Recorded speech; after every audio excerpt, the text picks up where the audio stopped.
ओडिशा माध्यमिक स्कूल शिक्षक संघ उस्ता केन्द्रापड़ा पक्षर आज ब्लॉक स्तरीय शिशु उत्सव गर्दपुर फजल हक उच्च विद्यालय तेंडाकुड़ा परिसर में अनुष्ठित हो जाइछि। आज ब्लॉक स्तरीय शिशु उत्सव में ब्लॉक 25 विद्यालय 148 जन पिला नृत्य गीत भली विभिन्न कार्यक्रम में भाग नहीं। आज दिन में अनुष्ठित कार्यक्रम मोट 30 जन पिला जिला स्तरीय शिशु उत्सव में भाग नेबे बोली ब्लॉक ओस्ता संपादक मलयपाणी सूचना देइछन्ति। आज अनुष्ठित ब्लॉक स्तरीय शिशु उत्सव को सकाळ 10टा समय फजल हक उच्च विद्यालय प्रधान शिक्षक दिलीप कुमार स्वाई जगन्नाथ निकट में प्रदीप प्रज्वलन कर उद्घाटन करते। उद्घाटन उत्सव में विद्यालय समस्त शिक्षक शिक्षयित्री विभिन्न विद्यालय आसिथिबा शिक्षक शिक्षयित्री उपस्थित थिले। अपराह्न समय उद्यापन दिवस रे जिलार उस्तार पूर्वतन संपादक तल्लोक्य स्वाई मुख्य वक्ता भावे तपन कुमार सिंह पूर्वतन सभापति मनोज रंजन पंडा प्रमोद कुमार साहू चोख देथिले। पाटकुरारू प्रेमाकांत महापात्रଙ୍କ रिपोर्ट तुलसी क्षेत्र न्यूज। हेलो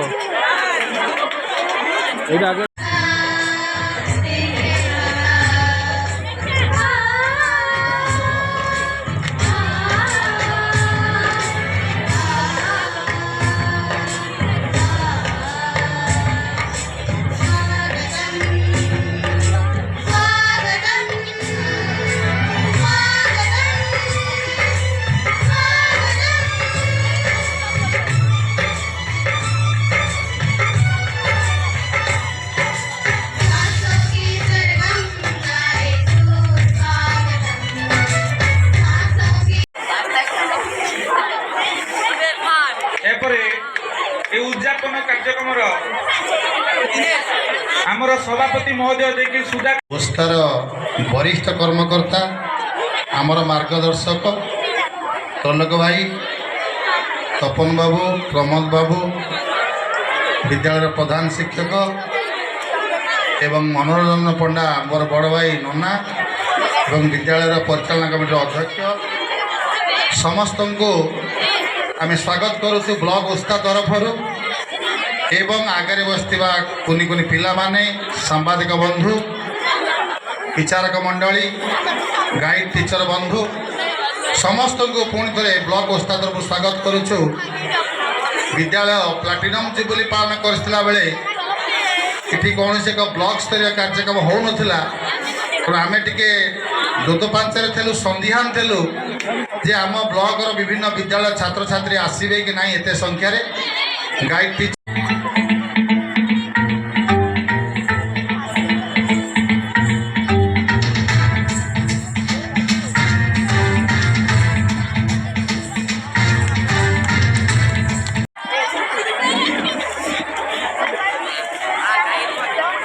सरकारी उच्च विद्यालय पाटकुरारू आसी मो अष्टम श्रेणी छात्री मो एठारे एकक अभिनय भाग नबाक आसी मते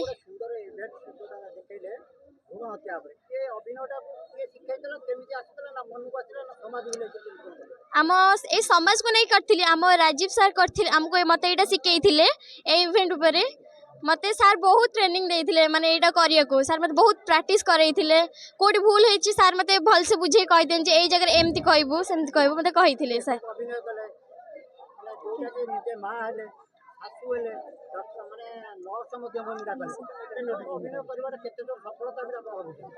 मते तो बहुत सफलता लागुच मते बहुत खुशी भी लगे अभिनय करिवारे।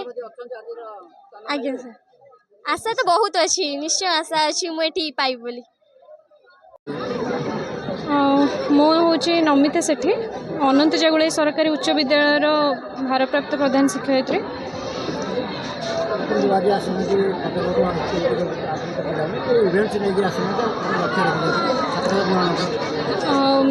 आज तो आमर 10टा इवेंट रे पिला माने पार्टिसिपेट करछन्ते आर मुख्य उद्देश्य होची माने पिला माने केमती तांकर लुकायित प्रतिभा अछि ताको विकास करिवे तो सही उद्देश्य रे ही आमे पिला मानकु नै के आछो।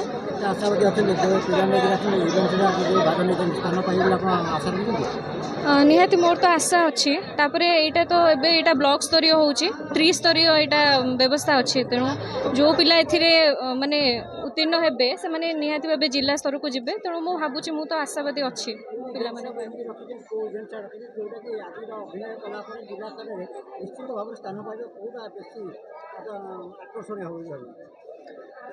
मु तो भाबी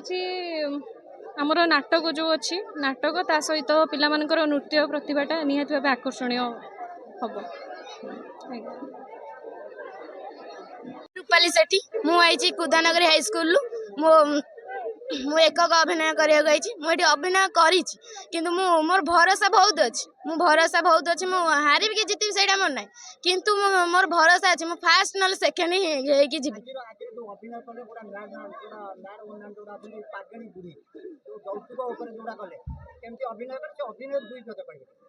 अभिनय कली मो मन जाइल से आम कुदानगर हाई स्कूल विज्ञान मेला होता मुझे आम सार आमको केते प्रैक्टिस मुझे शिखिकी एठी मो मन गले मोर मो ऊपर विश्वास नाला कि एमती अभिनय करी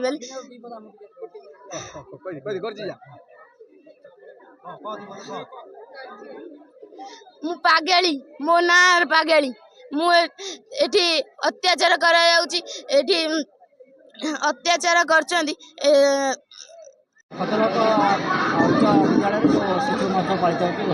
आज ब्लॉक गरदपुर ओस्ता तरफ ब्लॉक स्तर शिशु उत्सव 2024 फजलक उच्च विद्यालय आयोजित होउछि एवं आम ब्लॉकर 25 विद्यालय छात्र छात्री माने अंशग्रहण करुछंती। समुदाय छात्र छात्री अंशग्रहण करुवा संख्या बा पार्टिसिपेंट संख्या 148। ये उत्सवर मुख्य उद्देश्य होउछि पिलामानक भितर थिबा लुकायित प्रतिभा को लोकलोचन को आनिबा। सेमान भितर बहुत प्रतिभा अच्छी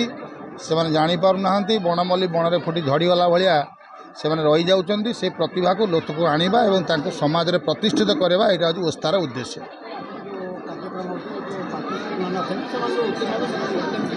इते ब्लॉक स्तरीय प्रतियोगिता जो माने उत्तीर्ण हेबे बा प्रथम द्वितीय तृतीय हेबे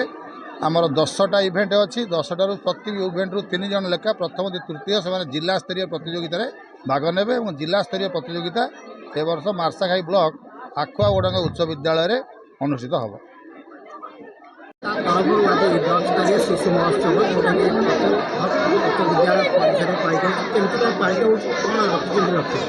आमर जे ब्लॉक स्तरीय एटा होची 19तम 29तम शिशु महोत्सव आम पाखापाखि 25टा हाई स्कूल 148 प्रतियोगी भाग नहीं 10टा आइटम ये आम कर पिला परफॉर्मेंस बहुत भल अच्छी बहुत उत्साहजनक अच्छी अभिभावक मैंने बहुत सहयोग कर सब विद्यालय शिक्षक शिक्षयित्री बहुत सहयोग कर पिला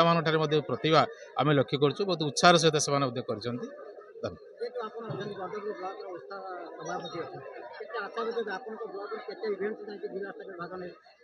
आम तो आशावादी अच्छे सब इवेंट भाग ने कारण गरदपुर ब्लॉक छोट ब्लॉक हेल्ले बहुत प्रतिभा पिला अच्छी कारण